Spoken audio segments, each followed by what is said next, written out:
Because if this incident would have never happened, he'd still be alive.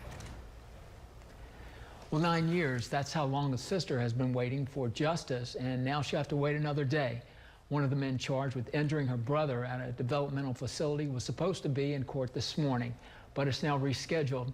She says her brother died as a result of those injuries, and she tells our Jay McCulley she'll never give up her fight. We're still waiting.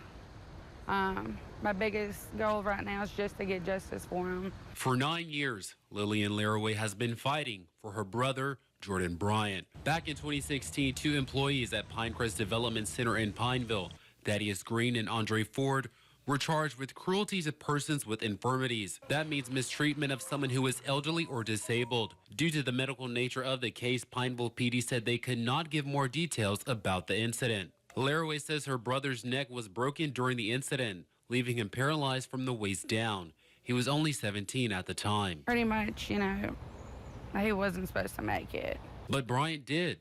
He fought for years. Sadly, he passed away in February. Now his sister is fighting for justice. The 2 men accused of harming him are being tried separately. Green was supposed to go on trial Monday, but the case was rescheduled. The DA's office would not comment when I asked why. They keep putting us off. At this point, my brother's gone, and I feel like justice needs to be served at this point. For the first time, Laraway came face-to-face with the man accused of harming her brother. His death certificate lists quadriplegia as a cause of death, a condition she believes was the direct result of that injury. She says it's what ultimately led to his death. It's just not fair. He gets to come out here and live his everyday today life, and I'm stuck here trying to fight for justice for my brother that's no longer here. But her fight doesn't stop there.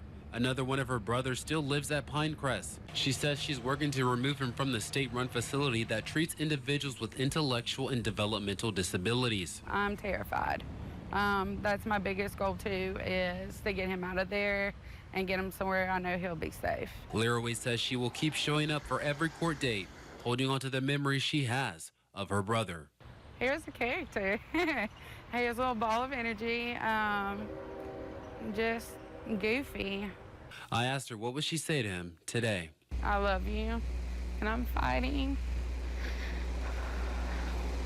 In Alexandria, I'm Jay McCulley.